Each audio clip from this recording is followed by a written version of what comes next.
Hello et bienvenue sur Sauce Digital, le podcast qui part à la rencontre des experts et des expertes du digital, de la Caraïbe and beyond.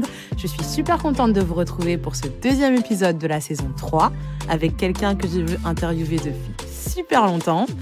Tadam, Kimberly Domani. Hello. Hello, merci de me recevoir pour cet épisode. Bienvenue sur Sauce Digital. Tu sais que c'est une conversation qu'on doit avoir depuis super longtemps. Mais pour ceux qui ne connaissent pas la légende... Tout de suite les grands mots. Oui, les grands mots pour une grande personne. Oh.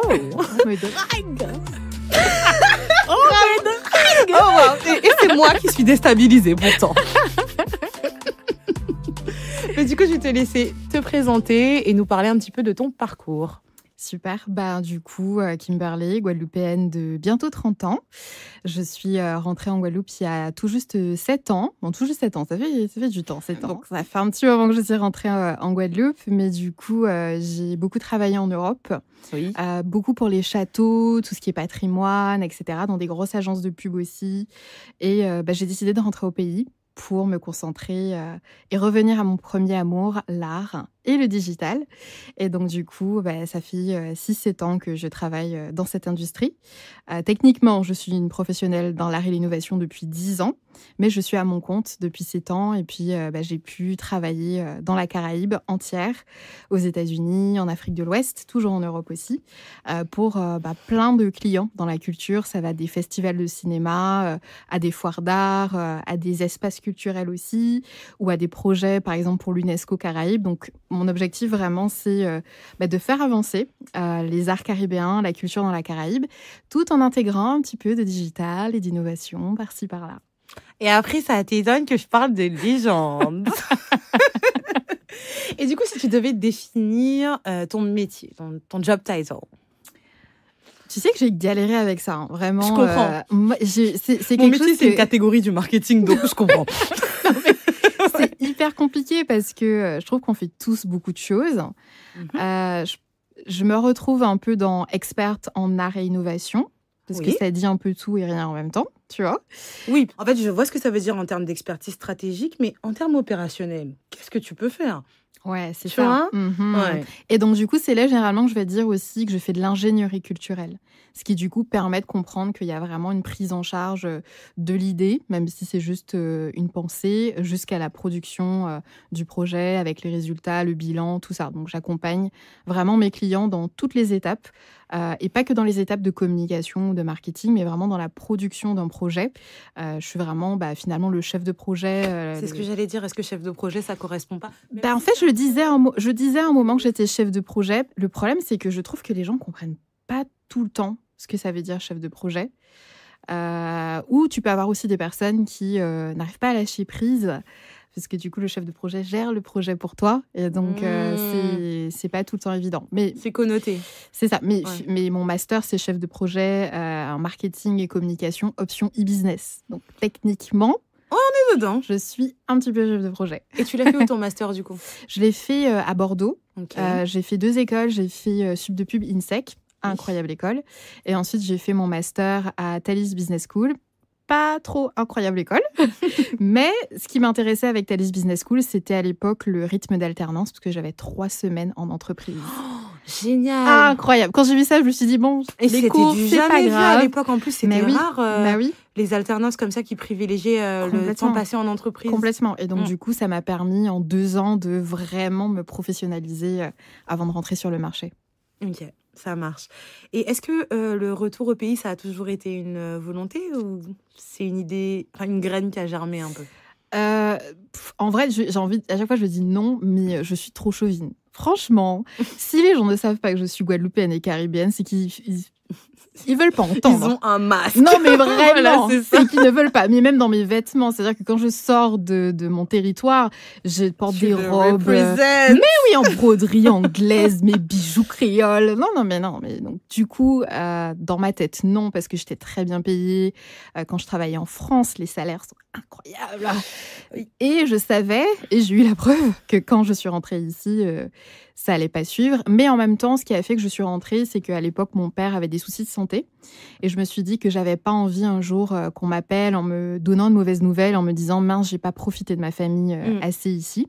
Et du coup, je suis rentrée en 2017, un peu avant peut-être, 2017. Et j'ai passé plein de temps avec ma famille et mon père est décédé il y a 2 ans. Et du coup, le fait d'avoir pris cette décision, mais c'est une des meilleures décisions de ma vie, parce que j'ai vraiment profité de mon papa.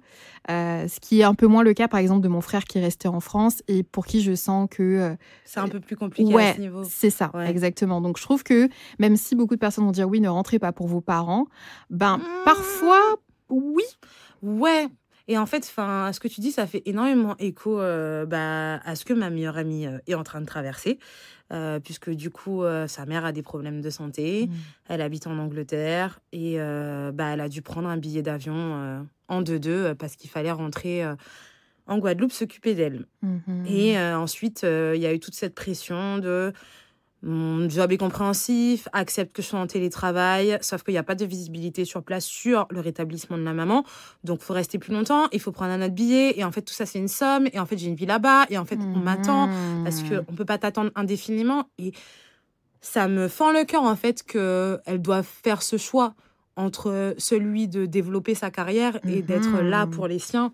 Je pense que personne ne devrait avoir à choisir entre les deux. En fait. Complètement. Et c'est la sensation que j'ai eue d'ailleurs à l'époque quand j'ai quitté le poste que j'avais. J'avais beaucoup d'opportunités d'évolution aussi de carrière. Et j'avais même déjà été démarchée par des très gros groupes dans les châteaux à l'international. Donc voilà. Mais après, en même temps, je me suis dit, bon, j'aime bien les châteaux, mais il y a quand même un patrimoine dans la Caraïbe qui mérite d'être valorisé. Donc, j'ai pris ça aussi un peu comme un défi. Et puis, comme tu le sais, puisqu'on se connaît un peu de loin depuis des années, j'ai quand même mon premier parcours avant d'avoir fait la communication, gestion de projet, marketing digital, c'est les arts appliqués et le design. Yes. Donc, je suis une amoureuse des arts. Et je me suis dit, mais il faut que je rentre à la maison pour voir qu'est-ce que je peux faire pour aider cette partie de mon pays et aussi de ma région Caraïbe. Si je me souviens bien, c'est quelque chose du coup que tu étudies depuis le lycée. C'est ça. Ça faisait quoi alors attends, faut que je travaille ma question là. Ça faisait quoi d'étudier des éléments artistiques qui font partie du programme, mais que tu peux pas forcément observer autour de toi? C'était... En fait, ça m'a pas posé problème sur le coup, parce que je pense que quand t'es lycéen, tu réfléchis pas à tout ça. Je pense au château, en fait. Ah, au château? Ouais, okay. Parce que du coup, ça me frappe que tu aies travaillé dedans après, alors que bon, il y a énormément de choses qu'il y a des deux côtés, mais a priori, on n'a pas de château. Donc, en fait, je me dis... Enfin, comment dire, je le lis un petit peu à l'histoire géo, tu vois. On voit, il y a les régions françaises dans le détail. Oui, tu vois, mais en fait, ça avait pas trop de sens pour nous de parler des aléas que subissent les gens de Clermont-Ferrand quand il neige et de l'impact que ça a sur notre économie. Tu vois, genre, c'est un exemple qu'on pouvait pas voir autour de nous. Et du coup, je me dis qu'en art appliqué, ça devait exister aussi, où les références n'étaient pas les mêmes. Les références n'étaient pas les mêmes et je pense que le château est venu à moi aussi parce que j'étais à Bordeaux, donc c'était la ville du vin. Oh, okay. Donc c'est vraiment, les opportunités ne manquent pas par rapport à ça. Et pour revenir du coup aux arts appliqués et au design, mais en fait finalement on voit beaucoup plus. Le programme il est européen et français et donc du coup on voit des références et de l'histoire de l'art de ces territoires et de l'histoire de l'art dans tous les arts. Ça va aussi dans l'architecture, dans la mode, dans plein de choses. Et justement, en rentrant, je me suis dit, je ne peux pas nommer 10 artistes caribéens hors Guadeloupe, Martinique. Alors déjà, c'était bien que je puisse nommer de Guadeloupe et Martinique, parce que beaucoup de personnes ne peuvent pas, toujours. Mais à l'extérieur... tous les arts. Non, mais c'est ça. Donc, c'est vraiment... c'est là que je me suis dit, en fait, les artistes caribéens manquent vraiment de visibilité. Et très souvent, c'est parce que les artistes, ils sont concentrés... à créer, ils sont dans leur studio, ils sont dans leur monde. C'est pas des professionnels de la communication, c'est pas des professionnels du marketing, c'est des artistes. Il y en a qui sont bons, mais et en fait il y avait, et j'observais aussi à l'époque, il y avait une énorme fracture numérique en Guadeloupe et dans toute la Caraïbe, ce qui faisait que quand on allait taper des mots-clés sur Google pour découvrir des artistes locaux, on tombait sur des gens qui venaient s'installer et peindre, prendre en photo la culture de la personne. Voilà. Canalisation. Méditation. Oui, ça va aller. Et donc, à partir de ce constat, tu as décidé de lancer ton activité. Exactement. Et donc, c'est là que après une activité en agence de communication ici, qui était un peu loin de mes valeurs. C'était ma prochaine question, justement, en mode, est-ce que tu as choisi de travailler directement en tant que salarié, donc de quitter les opportunités que tu avais dans le game du château pour du coup te lancer aux Antilles, ou alors est-ce que tu t'es directement lancé en tant qu'auto-entrepreneur? Moi, entrepreneur, mais jamais. Moi, si j'ai une machine à remonter dans le temps et que je dis à la Kim de l'époque que tu es entrepreneur, elle va me dire, mais tu es complètement folle. C'est vrai? Va trouver un travail, ma chérie. Ah non, mais elle ne me croirait pas. C'est vraiment un truc qui ne m'a jamais attirée. Pour moi, c'était quelque chose de très instable. Il y en a dans ta famille? Non, pas tant que ça. D'accord. Vraiment, il y a des artistes. Je ne sais pas si on peut considérer ça comme de l'entrepreneuriat. Mais... Oui, tu vois, oui. Il y a un côté... Il y avait quand même des artistes du côté de mon père, mais sinon, non, pas d'entrepreneuriat dans ma famille. Par contre, les femmes travaillaient énormément et avaient leur business, mais c'était ou travaillaient pour des personnes. Ah, quoique, mon arrière-grand-mère, quand même, avait son business, ouais. Et ça a beaucoup influencé la famille. Mais non, mais moi, jamais entrepreneur de la vie. Mais jamais. On aime la stabilité ici, tu vois. Ouais. Et justement, j'ai trouvé la stabilité quand je suis arrivée ici, puisque j'ai trouvé un gros poste en agence de communication. Qui était donc éloigné de tes valeurs, comme tu disais tout à l'heure. C'est ça, en fait, au final. C'est-à-dire qu'au début, non. Et puis, c'était une expérience très intéressante. Mais c'était une grosse agence. Et je ne sais pas si je peux nommer des marques ou des clients. Ça t'appartient entièrement. Ah, ok. C'est juste pour toi que ce soit réglo avec pour moi, c'est réglo. Nice. Donc, l'important, c'est que tu t'exprimes comme tu as envie de le faire, en fait. Ok, nice. Okay. Donc, du coup, j'ai été chef de projet digital pour SGDM. Donc, SGDM, c'est Audi, Mercedes, Skoda, Seat, Smart. Et aussi Carrefour d'Estreland, le centre commercial d'Estreland aussi, ponctuellement aussi pour la Creole Beach, pour Canal+ Caraïbes, et puis pour pas mal d'autres clients finalement dans l'agence. Inside. Exactement. Donc, en fait, c'était vraiment intéressant parce que je gérais des budgets de communication digitale à 6 chiffres. Ça doit être... Enfin, comment dire? Pour moi, c'est un peu un rêve au local, tu vois. Ouais, c'est ça. Le fait d'avoir ton budget et de faire ce que tu veux. Exact. Alors, c'est ça le problème aussi. C'est que les entreprises qui existent comme ça depuis très longtemps et qui ont un process de communication, des responsables marketing, communication, etc., ont du mal avec le changement. Oui. Et donc, du coup, j'ai quand même pu faire des choses assez sympas, surtout avec la marque Audi. Et c'était intéressant parce que, du coup, à la fois, on dépendait de Audi Monde, mais aussi de Audi Latin America. Donc, du coup, je recevais les briefs de campagne qu'on pouvait adapter en local. Donc, il y avait quand même des choses sympas sur des marques. Ouais. Mais ce n'est pas toutes les marques de voitures, tu vois, qui ont le même fonctionnement. Donc, c'était un petit peu tricky pour certaines marques. Mais par contre, ça m'a permis de faire ma main et de comprendre avec tous les canaux du digital qu'on a utilisés en digital ads, comment les Guadeloupéens se comportent sur Internet, à quoi ils réagissent. Essentiel quand tu veux lancer un business de consulting ou même quelque chose en rapport avec le digital. Et je trouve ça hyper important que tu le dises parce que c'est souvent une partie qui est négligée. On se concentre sur ce qu'on peut apporter, mais pas vraiment sur ce dont les gens ont besoin, en fait. Exactement. Ouais. Et puis voilà, donc beaucoup de test and learn. Et ça m'a énormément appris. C'était pendant plusieurs mois. Mais au final, franchement, j'aime pas trop les voitures, tu vois. Ouais. C'est bien gentil, les voitures. En plus, la grande distribution, c'était aussi quelque chose qui était complètement à l'opposé de mes valeurs personnelles. Créativement parlant... Mais même en dehors de la créativité... Il n'y a pas 45 000 façons de vendre une voiture, tu vois. Déjà, et puis même en fait, de mes valeurs personnelles, c'est-à-dire que moi, je ne vais pas dans ces centres commerciaux-là pour mes convictions personnelles. Donc, travailler pour des entreprises où je ne veux pas donner mon argent, il y avait une petite dissonance. C'est un peu l'antithèse. Voilà. Donc, du coup, j'ai dit bye-bye à tout ça. Je comprends. Et en fait, je me dis, à ce moment-là, comment c'était pour toi, d'un point de vue activisme, d'un point de vue ce qui t'importe. Est-ce que tu dissociais les deux? Il y avait la corporate Kim et l'autre, et la Kim de la vie? En fait, c'est que je suis devenue la Kim, entre guillemets, militante, malgré moi, parce que quand je rentre au pays, j'ai pris la calotte de voir le système colonial dans lequel on est. Et c'est en étant aussi en interne dans l'agence, en voyant, travaillant pour ses clients, etc., que je me suis dit, mais attends, il y a un problème en Guadeloupe. Et donc, en fait, ça n'allait plus du tout avec moi. Après, l'agence de communication, j'ai rien contre eux, on est en bon terme, ça s'est terminé correctement et j'ai appris beaucoup de choses, mais ce portefeuille de clients... Mais t'as appris que c'était pas toi, surtout. Voilà, c'est ça. Ouais. C'est en fait, en rentrant, il y a une nouvelle version de moi qui est née. C'est, en fait, c'est pas avec mes valeurs, je fais pas mes courses là-bas. Et en même temps, pareil, mais en fait, est-ce que tu as envie de travailler dans les voitures et dans la grande juste distribution? actuellement, est-ce que c'est des secteurs qui t'intéressent? Est-ce que tu te vois évoluer? Et en marketing, je pense que les gens, ils se rendent pas compte que notre travail, c'est de parler de ce produit en long et en large. Exactement. Donc, moi, j'ai choisi le freelance parce que j'avais besoin de sujets différents, tu vois. Mes voitures, à moi, c'était les RH. Et j'adore les RH. Mais au bout d'un moment, ils m'ont saoulée. J'avais envie de changer, tu vois. Non, mais c'est ça. Tu peux pas... Tu peux pas continuer vers quelque chose qui vibre pas forcément avec toi.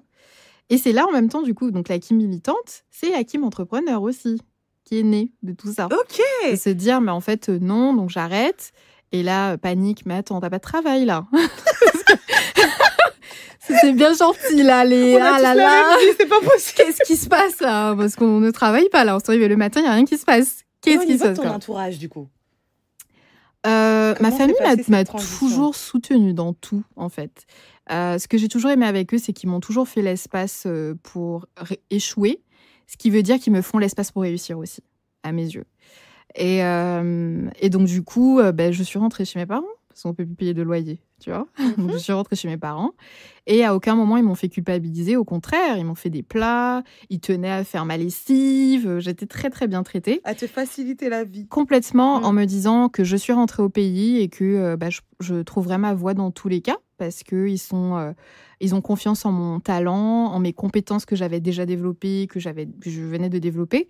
Et ils m'ont surtout dit, mais concentre-toi, comme tu as du temps, sur qu'est-ce que t'aimes, en fait. Qu'est-ce qui te fait vibrer? Qu'est-ce que tu as envie d'apporter aussi sur le territoire ou même dans ta vie? Et c'est là, comme je te disais, que justement, je suis revenue à mon premier amour, les arts. Et en même temps, je me suis dit, j'ai pas envie de quitter le digital, parce que j'adore le digital, j'adore l'innovation et tout. Et ce problème de, OK, les artistes, ils n'ont pas de visibilité. Pareil, quand j'étais en France, j'allais tout le temps dans des expos. Il n'y avait pas trop d'expos ici. Mais en fait, je découvrais qu'il y en avait beaucoup, mais ils ne communiquaient pas dessus. Référencés. Exactement.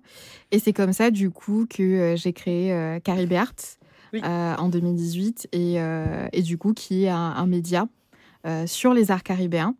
Et qui est aussi un agenda des événements qu'il y a dans toute la Caraïbe. Donc, ça va être des expositions, des foires, des vernissages, etc. Et j'ai aussi référencé, j'ai fait un gros travail de data pour référencer les musées et les galeries de la Caraïbe. Et j'ai découvert qu'il y en avait 450. Donc, c'est énorme. On peut même faire du tourisme culturel. On est en train de dormir sur ça. On peut faire trouver ta prochaine idée pour business. Franchement, je le mets dans ma poche, on ne sait jamais. Parce que du coup, la dimension caribéenne a toujours fait partie de ta vision?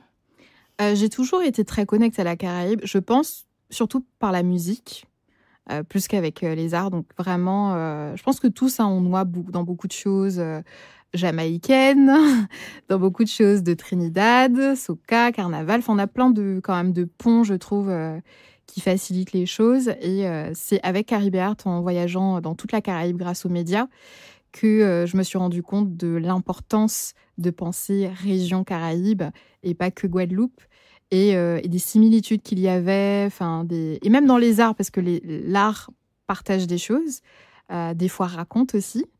et de voir qu'il y a beaucoup d'histoires qui se ressemblent, beaucoup de paysages qui se ressemblent, beaucoup de... Même quand je voyais, il y a un artiste, Jonathan Glading, qui est de Sainte-Lucie, quand il peignait les petites filles qui allaient à l'école avec leur uniforme, mais ça aurait pu être n'importe où dans la Caraïbe. Ça, je me disais, mais on est vraiment... Ces ponts culturels entre nous qui, au final, émanent de notre histoire commune, complètement, sont tellement importants. Et en fait, ils sont tellement ancrés dans notre quotidien qu'on les oublie.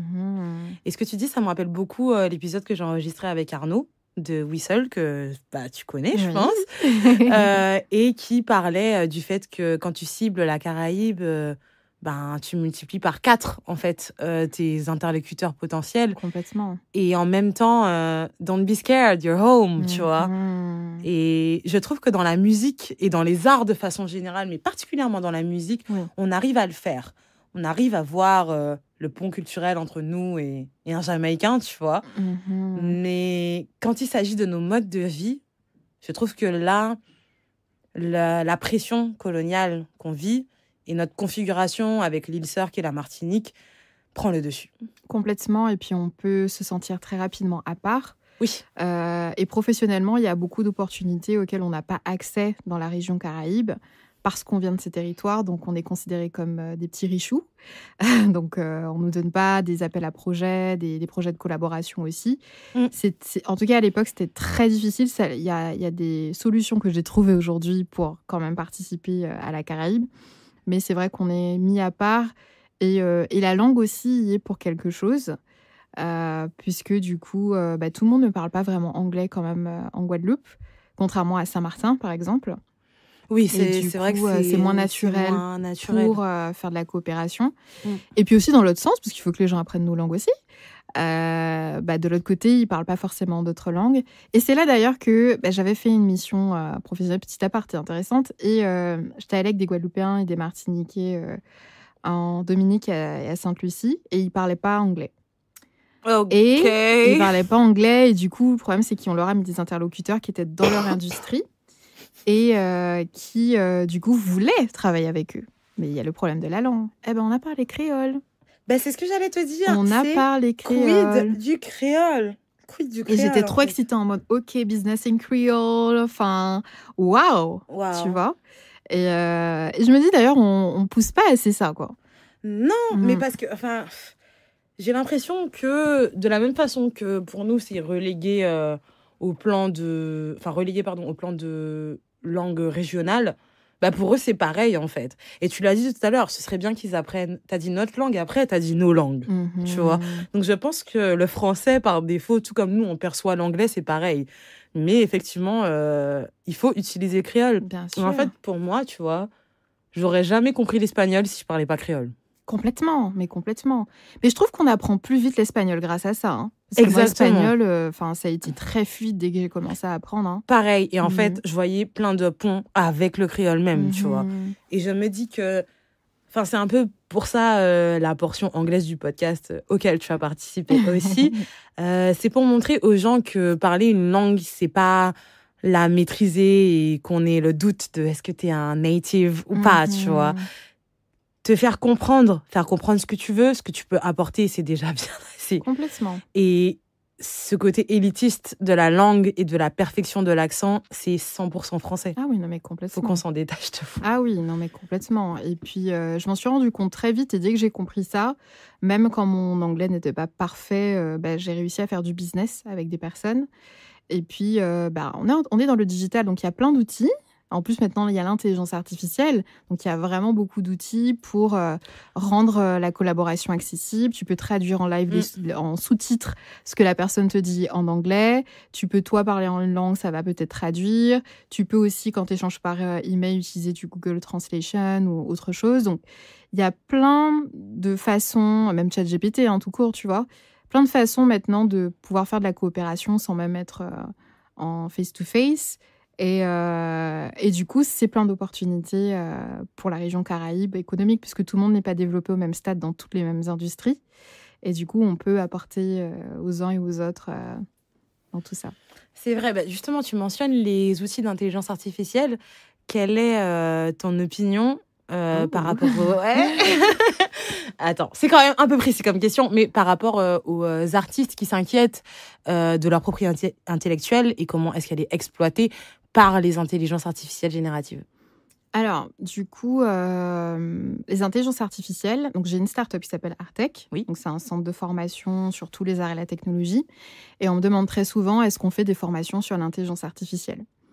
Artech, puisque c'est moi qui ai donné naissance à ce bébé, est aligné avec mes valeurs, qui est que c'est un centre de formation qui met l'humain au centre.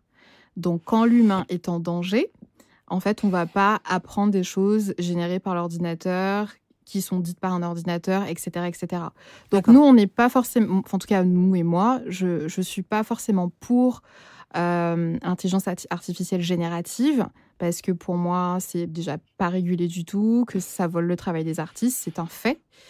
Donc, c'est pas un truc que j'apprends, même si je peux l'utiliser pour être transparente sur certaines choses, mais c'est pas un truc que j'ai envie d'apprendre. Deux choses peuvent être vraies en même temps. C'est ça. Donc, c'est pas un truc que j'ai envie d'apprendre à démocratiser ou autre. Par contre, l'intelligence artificielle comme outil dans plein de domaines d'application, on l'apprend. Okay. Donc, même l'utilisation de ChatGPT, l'utilisation de logiciels qui peuvent t'aider à améliorer la voix dans ton enregistrement, tu vois, ce type de choses qui permettent de faciliter un maximum de choses. Tu as une start-up, il n'y a pas très longtemps, qui a créé une intelligence artificielle pour t'aider à répondre à des appels d'offres institutionnels, parce que c'est très technique et très chiant. Lâche le nom, parce que franchement... Je te donnerai après, parce que je ne me rappelle plus, mais quand j'ai vu ça, je me suis dit, mais vous avez compris le besoin. Mais bien sûr. Mais c'est tellement le truc que j'ai jamais fait, parce que rien que lire l'appel d'offres, ça m'angoisse. J'en ai eu un il y a pas longtemps. On m'a envoyé par mail. J'ai pas eu le choix, on est venu me chercher dans ma boîte mail, en mode participe et tout. J'ai fait un truc, et franchement, stressant. Quand il m'a dit, ouais, c'est pas ce qu'on recherche, j'étais soulagée. Non, mais franchement, il m'a trop stressée. Non, mais ça stresse. C'est à la fois vague, et en même temps, on te demande une réponse tellement précise, mais go for it. I'm gonna tell you it's not okay, but not really why. Tu vois, et cette opacité, moi, ça me tend. Et en même temps, je trouve qu'il y a des projets passionnants sur lesquels, justement, les solopreneurs et petits entrepreneurs, TPME pourraient se positionner parce que être force de proposition et d'innovation. Mais c'est tellement... Non, mais c'est angoissant. Ah ouais, c'est angoissant. Donc, je te donnerai le nom. Je veux bien. Ça, tu pourras mettre... Je le mettrai dans la description de l'épisode aussi. Super. Et justement, pour revenir aux solutions, par exemple, on travaille avec Chat3D, qui est du coup... Je ne sais pas si tu connais Chat3D. Ça me dit quelque chose. En fait, c'est une start-up d'ailleurs que j'ai rencontrée il n'y a pas très longtemps au Canada, qui est une start-up française qui, en gros, tu as ton prompt, tu peux générer de la 3D avec, mais ça ne remplace pas le travail des 3D artistes. En fait, ça le facilite. C'est-à-dire que si il doit faire un arbre, ça va générer la base de l'arbre et lui, il devra l'habiller et faire tout ce qu'il faut avec. Ok, donc c'est un brief plus. Un brief qui... Enfin, le prompt agit en tant que brief et ça génère une maquette. Exactement. Ce qui permet du coup, parce qu'en fait, ce qui est très chiant pour les 3D artistes, c'est plus la base, sur quelle base ils doivent travailler.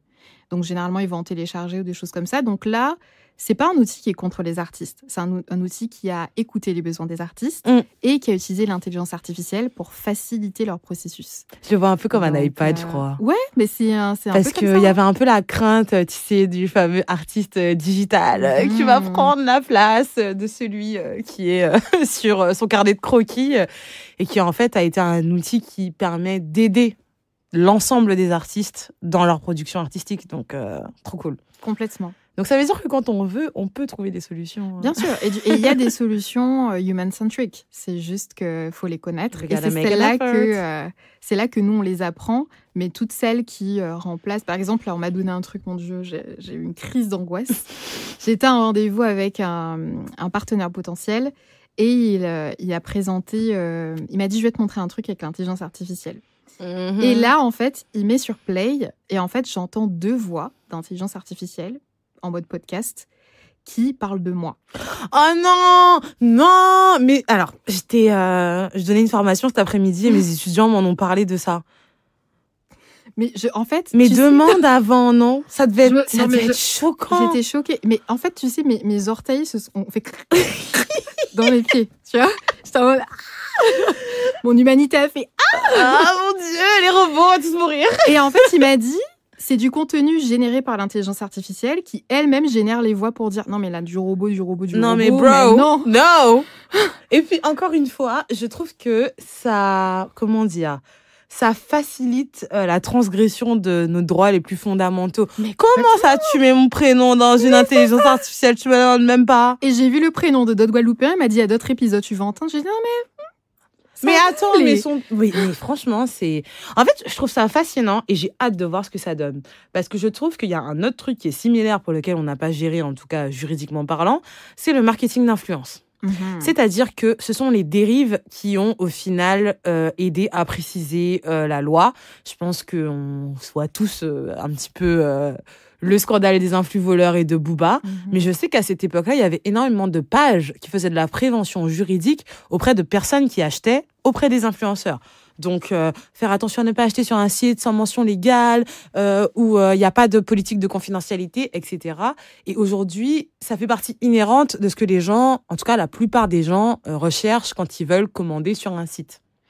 Et du coup, on a adapté nos usages, on fait autrement, et la loi ne suit toujours pas, puisque ces personnes ne sont toujours pas sanctionnées à la hauteur des arnaques qu'elles ont perpétuées. Et en fait, sur l'IA, je me dis, c'est un peu pareil. Il y a un côté où on est un peu en mode test and learn, tu vois. Sauf que là, il s'agit au final du gagne-pain d'énormément de gens. La propriété intellectuelle, c'est important. Enfin, ça fait partie de notre humanité, en fait. Donc, qu'est-ce qu'on fait ? Complètement. Et puis, même là, je trouve que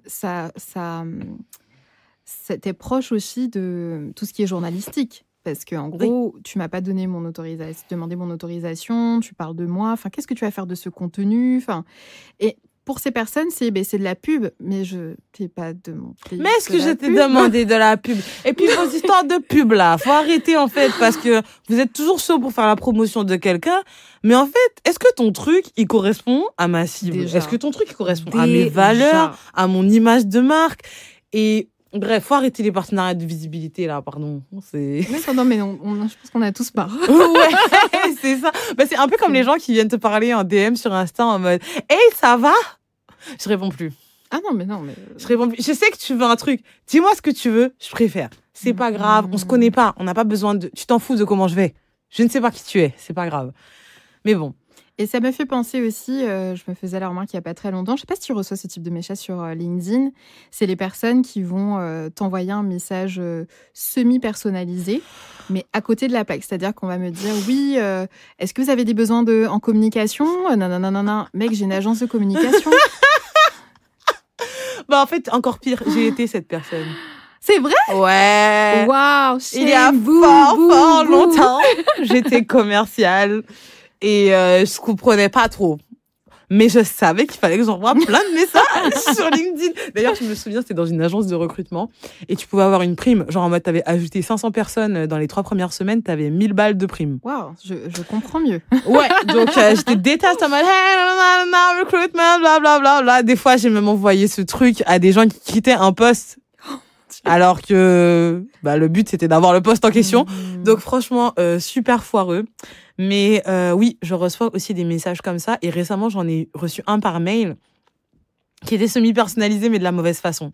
Donc pareil, qui me demandait si j'avais des besoins en communication, mais qui citait des exemples précis avec le podcast et tout, le CM, tout ça. Donc en fait, il y avait des trucs, c'était un peu vrai, tu vois.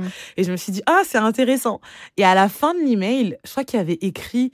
Et je serais ravie de sublimer ce magnifique sourire que vous avez au quotidien. Tout ça d'affaires. Bref, engagement. Donc en fait, moi, j'étais en mode...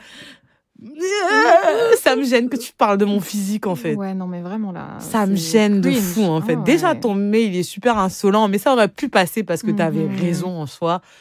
Mais le fait que tu aies mentionné mon physique, je me sens pas safe. Je comprends pas pourquoi tu fais ça, en fait. On se connaît pas. Mais ça, c'est en plus des techniques pour créer de la proximité. Il y a d'autres façons de créer de la proximité, quoi. Ouais, enfin, moi, ça me donne plus envie de bloquer la personne. Clairement. Je me dis, mais putain, mais tu sais des trucs sur moi et tout. Laisse-moi te bloquer avant que je reçoive des trucs par la poste, comme, je sais pas si tu l'as reçu, Indeed, qui te donne 100 € pour recruter.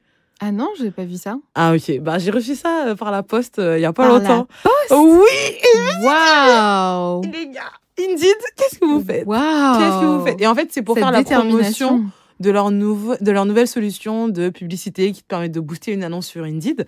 Donc, c'est en mode, tu recrutes, on te donne 100 € pour le faire. Wow, ok. That's creepy. That is so creepy. Oh mon Dieu. Mais bon, reprenons notre fil. Je voulais qu'on parle d'un truc. Tu me diras si c'est OK, sinon je passerai juste à autre chose. Mais c'est par rapport à la story que tu as publiée sur Instagram très récemment, sur les mauvais payeurs et mauvais payeuses. Moi, ce qui m'a frappée, c'est le nombre de personnes qui t'ont contacté dans la foulée pour admettre qu'ils étaient dans la même solution. Et comme je t'ai dit, je ne me suis pas privée d'utiliser cette story pour l'envoyer à l'une de mes clientes qui ne me paye pas depuis maintenant 3 mois en lui disant « Coucou, on parle de toi ». Et du coup, dans ce que tu disais, c'était surtout que, en soi, en tant que personne du coup à qui on doit de l'argent, il y a comme une espèce de honte sur le fait que en fait, les gens te doivent de l'argent et que tu en parles, comme si tu pouvais nuire au business de cette personne. On est dans le marketing et la communication, on le sait à quel point c'est important. Du coup, je voulais savoir si tu avais un peu envie d'élaborer dessus. Justement, avant que je fasse ma story, j'avais justement moi qui me suis dédoublée en me donnant des conseils en communication de crise, en mode c'est pas très sexy de dénoncer un client, d'en parler sur les réseaux sociaux, ça peut nuire à ta réputation, etc. Et donc, à la tienne un peu. Exactement, d'une certaine façon. Et en même temps, il y a, t'es une professionnelle de la communication, donc tu sauras comment faire. Et j'ai trouvé que j'ai trouvé le juste milieu, parce que du coup, je n'ai pas mentionné, je n'ai rien dit. Et j'ai tourné ça même par moments avec de l'humour.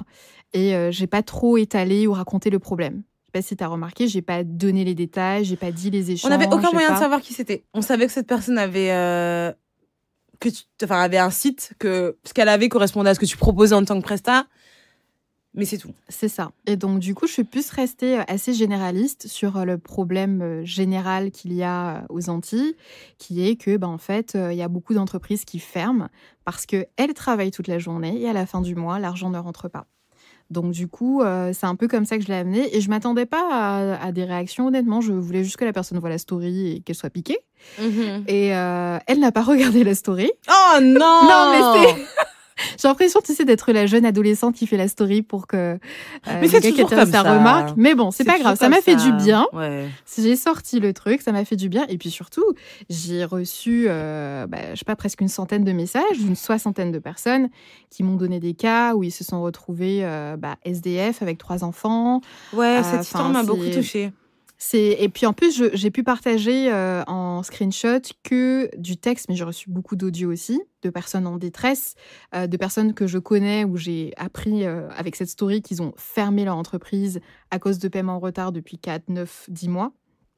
Et en fait, je me suis sentie moins seule, ce qui m'a fait plaisir, mais qui m'a aussi fait chier, parce que je me suis dit, mais on souffre tous. Ouais, quoi. C'est ça. Franchement, moi, j'ai envie de faire un site, Mais tu m'as dit ça, hein. Mais en fait, le problème, c'est ça. C'est-à-dire que hier, quand j'ai fait mes stories, j'ai dit je reviens pour voir si je peux dire le nom.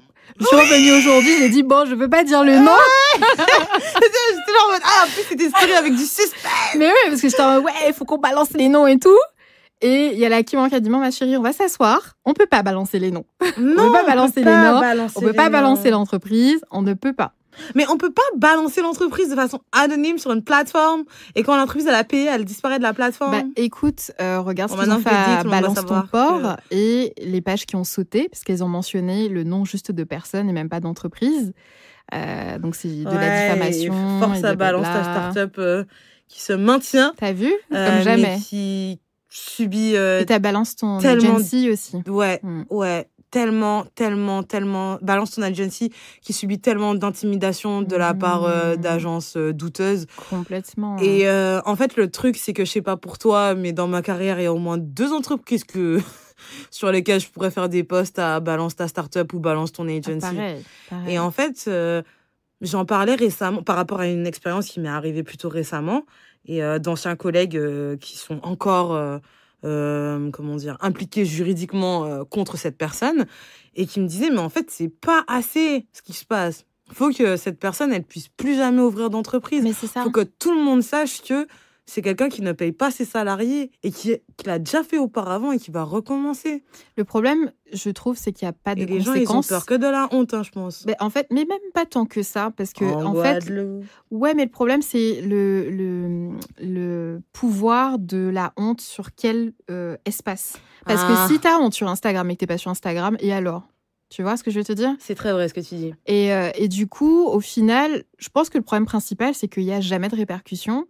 Et pour retourner sur les réseaux sociaux, avant de partir, j'ai appris qu'un photographe très connu ici a fracassé sa femme et qui a fait une photo d'elle avec le visage en sang, qui est à l'hôpital et qui tenait leur bébé dans la main quand elle a reçu une chaise sur elle. Et en fait, je me suis dit, ce mec n'aura pas de répercussions. C'est-à-dire qu'il aura juste honte sur le coup. Et comme d'habitude, les gens vont continuer à travailler avec lui. Tu penses? Mais c'est toujours comme ça. C'est toujours comme ça. Et même si c'est pas sur le territoire, ils vont aller en Martinique, ils vont aller en Guyane. Ce que tu dis me fait penser aussi au travail de Balance ton port, Martinique, Guadeloupe et Guyane qui font aussi un travail nécessaire et qu'on salue et qui doit pas être simple. Parce que je me dis que de lire tout ça, ça doit être prenant, ça fait mal.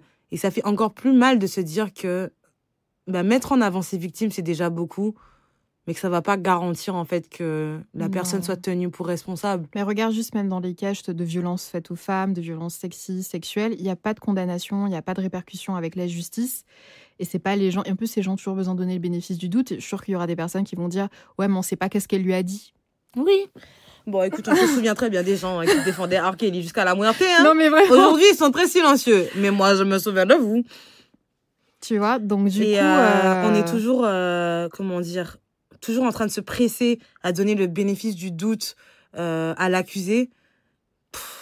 Moi, ça fait un moment que par défaut, je crois les victimes. Ah, pareil. C'est pas grave si elles mentent. Complètement. Vu le pourcentage complètement. qui existe, pourcentage je m'en minime, fous. En fait. Et puis, c'est pas grave, inversons la vapeur, les victimes ont besoin d'être crues. Mais, ouais. C'est vrai que dans ce cas-là, que faire, en fait? Puisque, tu vois, c'est comme... Ça me fait penser à la situation dans laquelle on est actuellement. Donc, avec le blackout qui a eu lieu il y a pas longtemps. Coucou EDF. If you're listening, I still hate you. Et du coup, il y avait un côté, pourquoi est-ce que vous faites pas comme les chauffeurs de bus au Japon, qui, quand il y a une grève, ils font pas payer les gens. Donc, pourquoi vous mettez pas l'électricité gratuite pour tout le monde? Comme ça emmerde les gens que vous voulez emmerder et la population n'en pâtit pas. Qu'est-ce que tu penses de ça? Par rapport à EDF ou non, global? Pas par rapport à EDF, mais par rapport au fait que on dit souvent qu'il y a d'autres solutions qui existent, des solutions plus collectives qui permettraient de donner justice aux personnes qui en ont besoin. Mais il semblerait que ce soit jamais notre premier réflexe. Oui et non. Oui, parce que c'est vrai, on a la preuve. Et non, parce que très souvent, justement, les personnes qui sont contre les grévistes vont instrumentaliser ce qui se passe et vont créer des narratives où on va penser que c'est eux qui ont fait ça. Et c'est pas tout le temps le cas. Donc, c'est pour ça que j'ai toujours beaucoup de nuances. Et on revient sur le truc de victime et bourreau. Du fait que... en fait, il y a des choses qui sont autorisées, il y a des narratifs qui sont créés. Et d'ailleurs, quand on étudie un peu la communication, quand j'ai fait mes études, la première année, ce qu'on a appris, c'est la cybernétique et comment, dans la guerre, le contrôle et la modification de l'information peut faire gagner une guerre. Bien sûr. Et du coup, pour moi, c'est exactement la même chose de nos jours. Et du coup, les manifestants vont toujours être des bêtes sauvages, irresponsables, qui vont détruire les autres. Égoïstes. Mais en fait, c'est très facile aussi d'envoyer des personnes comme des manifestants pour aller détruire, pour dire c'est les manestants. Enfin, c'est très facile. Oui, il y a beaucoup de choses qui se passent. Ouais. Donc, au final, je prends toujours une juste mesure de oui, il y a des solutions peut-être plus simples, dont ils n'ont pas forcément connaissance. Mais en même temps, il y a aussi beaucoup d'instrumentalisation, surtout quand on est dans un territoire colonisé. Donc, je fais attention, surtout quand j'ai entendu pour l'EDF des audios des grévistes. J'ai eu un autre point de vue. Quand j'entends les manifestants en Martinique, j'ai un autre point de vue. Quand j'entends les Gilets jaunes, j'ai un autre point de vue. Donc, je pense que l'essentiel aussi, c'est toujours essayer d'avoir un maximum de points de vue pour se faire son idée. Et puis, je pense aussi que quand on n'est pas dans la situation, quand tu as le sang chaud, parce que y a quelque chose qu'on fait qui ne te convient pas, c'est peut-être pas tout le temps facile de prendre des décisions réfléchies. C'est clair. Et en fait, il y a énormément de décisions qui sont critiquées, qui ont mené à des avancées pour nous. Et je pense qu'on ne se rend jamais compte quand une révolution est en marche. Par contre, on peut voir ce que ça a donné bien après. Donc, je pense que c'est essentiel de s'en rappeler. Et c'est très important, comme tu dis, de faire preuve de nuance et surtout d'avoir plusieurs sources d'informations. Et je dirais, peut-être, c'est compliqué parce que il s'agit de notre territoire, mais peut-être de le voir de façon un peu moins émotionnelle. Pour se rapprocher du factuel. Je ne sais pas si on peut être factuel, mais on peut s'en rapprocher en tout cas. Complètement. Comment tu penses que les compétences du digital vont évoluer dans la Caraïbe ? Maman, on a fait un pont là. On est passé de Blackout EDF. Les compétences du digital dans la Caraïbe. Oui, parce que du coup, Blackout, métier défendant du digital. Okay. Moi, j'ai rien fait vendredi. Je sais pas pour... Ah, mais toi, t'étais pas là. Non, si. T'étais là. Je venais d'arriver. Mais oui. Et la Guadeloupe m'a foutu une gifle. En mode, la Guadeloupe s'est éteinte à ton arrivée. Et on a coupé l'eau un moment. Oui, alors, comment pas ça même. Ni eau, ni électricité. Tu sais, en plus, j'avais un rendez-vous avec un client. Tu vas dire quoi ? Désolée, j'ai pas d'électricité. That's ghetto. Non, I'm sorry, but that's ghetto. Je me suis dit, mais qu'est-ce qu'on fait, quoi ? Mais déjà, toi, t'as réussi à le joindre. Moi, j'avais pas de réseau. Ah non, mais c'est après. Ah, bah oui, j'ai pas réussi à joindre. Et ouais, du coup, je me suis dit, qu'est-ce que je dis ? J'ai trouvé un lob. Je dis, désolé, j'ai eu une mise à jour. J'ai eu la nana. Une mise à jour, décalage horaire, ou je sais pas trop. Mais c'est une catastrophe. Franchement, là, je repars. J'ai hâte de repartir, malheureusement, parce que j'ai envie de travailler normalement. Donc, j'ai oublié ta question. C'était quoi ta question avant qu'on reparle d'EDF ? Non, mais en fait, c'est un pont intéressant. Puisque du coup, c'est vrai qu'on est sur un territoire où il y a des aléas sérieux. Il y a vraiment des trucs qui nous empêchent de faire notre métier au quotidien. Je ne sais pas si vous vous rendez compte, en fait. C'est un combat d'être dans le numérique sur ce territoire, vraiment. Et du coup, ma question, c'était comment est-ce que le digital va évoluer dans la Caraïbe, selon toi ? Je remarque qu'il y a de plus en plus d'écoles digitales directement dans la Caraïbe, ce qui n'était pas du tout le cas à notre époque. Non. Tu étais obligé de partir. Est-ce qu'il y avait des écoles digitales même ?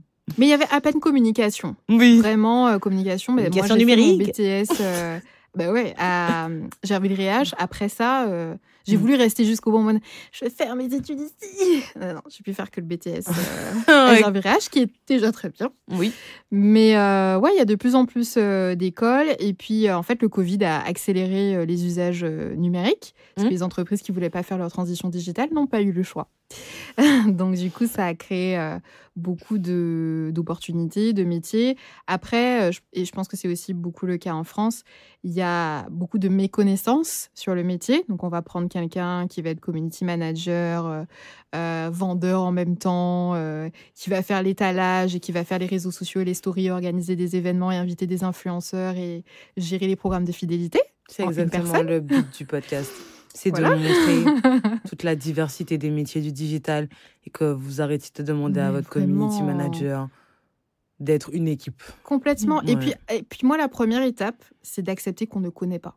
C'est ça. De travailler avec des professionnels RH. Pour arrêter d'engager des alternants. Pour pouvoir écrire une fiche de poste réaliste. C'est ça. Et que l'alternant ou le stagiaire, enfin la personne en apprentissage, ait un référent interne pour lui apprendre à faire son métier. Je ne comprends pas la logique de prendre quelqu'un qui apprend le marketing et d'attendre de lui qu'il soit opérationnel d'entrée de jeu. Complètement. Sans que toi, tu lui apprennes rien non plus. Enfin, ça s'appelle de l'exploitation. Complètement. Et ça peut pas marcher. Tu sais, alors, il y a un petit peu moins maintenant, parce qu'il y a quand même des gens qui arrivent à partager des posts aujourd'hui sur tes réseaux sociaux. Oui. Il y a quand même des CDI et des CDD. Donc, il y a quand même du progrès. Mais moi, je me rappelle que quand je faisais mes études encore, il y avait je venais de finir mes études avec le château, etc. Et il y avait une entreprise qui voulait m'engager absolument, qui avait un énorme domaine avec plein de galeries d'art, plein de trucs. Franchement, c'est un des plus grands espaces culturels en France et en Europe. Et en gros, on allait travailler ensemble et tout. Et quand j'arrive à la fin du truc, ils me disent « Ah, mais vous n'avez pas d'école ?» Et je dis, mais non, mais... C'était une alternance ? J'ai dit, mais non, je sors de l'école. Ah non, mais nous, on n'a pas de budget pour un salarié. Hein. C'est vraiment alternance et tout. Meuf, je suis allée chercher sur Internet un deuxième master en ligne pour pouvoir essayer d'avoir une convention de stage. J'ai commencé à faire les démarches. Après, je me suis assise. Je me suis dit, qu'est-ce que je suis en train de faire là, hein? Tu vas aller faire un double master pour avoir une alternance? Parce que tu veux absolument travailler dans cette entreprise? I did it. J'ai regretté après de ne pas l'avoir fait, parce que c'était un truc de ouf. Mais en même temps, c'est trop d'abus. Oui, et en plus, je pense que, et honnêtement, je ne l'ai pas fait parce que je devais déménager à Avignon. J'étais à Bordeaux. Donc, c'était plein d'investissements. Je me suis dit, je vais aller quitter, trouver, voyager pour 450 € par mois. Ouais. Et c'est vrai que je me suis dit... Oui, t'as évalué le truc et tu t'es dit, non. Il n'y a qu'une alternance qui vaut autant de problèmes. Mais non. Et en plus, c'est pas l'alternance à 1000 balles, quoi. C'était 450 parce que t'es pas tous les jours là, parce que t'es censé être à l'école aussi. Arrête-toi, t'allais pas aller à l'école en plus. Mais clairement. Clairement. Et je me suis même dit, peut-être que je me mets freelance en même temps à côté. Je me suis dit, ma chérie, tu vas aller stresser à Avignon. Pour les gens qui, d'entrée de jeu, t'ont dit, on te respecte pas, on te respectera jamais. Parce que du coup, s'ils n'ont pas le budget, c'est une alternante qui va te remplacer aussi. Non, mais c'est ça. Et donc, du coup, au final, j'ai pas fait cette expérience. Et je me rappelle aussi à l'époque, on se plaignait quand on était en école de publicité parce que tu avais des agences de publicité avec 100% de stagiaires. Et on était en mode, mais attendez, mais à quel moment c'est légal d'avoir 0 salarié? Ça l'est pas. Mais c'est ça. Mais oui, et après, quand j'ai commencé à créer mon entreprise, que j'ai lu que c'est un stagiaire par salarié, je me suis dit, mais il y a un souci là. Il y a un ratio, au bout d'un nombre de salariés, il y a un ratio à ne pas dépasser non plus. Donc j'étais en mode, mais attends, mais en fait, ils étaient vraiment dans l'illégalité, ces gens-là. Et ça tournait. Et des très grosses agences. Et en fait, ce qui me saoule, c'est que tout le monde était au courant et tout le monde s'en foutait. Que ce soit les clients, les agences, les écoles. Parce que tu le vois, en fait. J'en veux un peu aux écoles parce que pour moi, elles n'ont pas assez préparé les gens à reconnaître des offres d'emploi où on les exploite. Et plus à se dire, non, mais faut que tu donnes tout pour cette entreprise. Et si un jour, tu as un CDI, ça veut dire que tu es une personne de ouf, tu vois. Et ne pas chercher plus loin, en fait. Alors qu'ils mettent délibérément ces gens dans des situations précaires. Bref. Et en même temps, tu vois, c'est compliqué parce que si tu te fais pas exploiter, t'as pas la bonne expérience pour le métier que tu vas avoir, tu vois. Non, ça c'est un fait. Hein. Plus tu te fais exploiter, plus après, tu es vu comme un super employé. Mais c'est ça. Et en même temps, le fait d'être détruit comme ça te donne une... Comment dire? Moi, quand je l'ai fait, je suis passée par un truc qui s'appelle beastudentagain.com. Waouh! Voilà. Donc, j'ai un diplôme en SEO de l'Université d'Afrique du Sud. Wouh! J'y suis jamais allée. J'avais vraiment que la carte étudiante d'Afrique du Sud. Et en fait, c'était pour pouvoir faire un stage supplémentaire parce que j'arrivais pas à trouver du taf, en fait. J'y arrivais pas. Mais à l'époque, c'était horrible. Il y avait que des stages. Et en plus, des stages de ouf. Hein. Mais des stages de ouf. Des stages de fou. Mais des stages de fou. Et en fait, quand j'ai fait ma recherche cette fois-ci, mais j'étais chirurgicale. C'est-à-dire que les stages de ouf, c'est vous embauchez ou pas? Vous payez combien? Moins de 1000, je me casse. Pourquoi? Ah non, mais parce que moi, je suis passée par BioStudent Again. En fait, j'ai pas votre temps. Je suis déjà une salariée. Et ce que je vous promets, c'est d'être une stagiaire plus, une stagiaire senior. Bref, la fille voulait que prouver parce que je le voulais, le travail. Mais ça faisait de moi, mais quelqu'un de dévoué à ton entreprise. Et celle qui m'a donné ma chance, et que j'ai senti aussi, puisque j'avais déjà eu plein de merde avant, on m'avait exploité et tout, c'est mon ancienne boîte. Et mon futur responsable, à ce moment-là, m'a dit... je fais une école d'ingé et je trouvais pas de stage de fin d'année. Je fais comme toi, en fait. Bon, ça s'appelait pas Be a Student Again, mais c'était un peu la même chose. Et moi, je trouve ça cool. Donc, vas-y, c'est parti. Et en fait, quand je suis arrivée, c'était limite ma tutrice qui me demandait des conseils. En fait, on travaillait en binôme et on avait quasiment le même âge en plus. Mais moi, j'étais là en mode, là, c'est les 6 mois où je dois choper le CDI. Oui. Je dois tout donner. Et ça a fonctionné. Et ça a fonctionné de malade. Et après, cette entreprise, mais elle me faisait tellement confiance. Je pouvais faire ce que je voulais. C'était OK. Et ça marchait. Mais après, tu vois, c'est une question de après, il y a eu un déséquilibre, je pense, tu vois. Un déséquilibre de... Je me suis dit, je fais tout ça. Et je suis quand même payée pas beaucoup. Et on me dit quand même que... Ouais, mais bon, toi, tu seras jamais responsable. Toi, c'est le digital, c'est les trucs un peu sympas et tout. où au final, j'avais l'impression que ma personnalité jouait contre moi et que, bah ouais, on m'a donné ma chance. Ouais, c'est une belle histoire. Ouais, c'était trop cool. Mais à la fin de la journée, ils ont quand même donné le poste à la middle-aged white woman. So, Comme toujours. yes. Mais ce que j'allais te dire, c'est qu'en fait, c'est en plus une configuration qui était...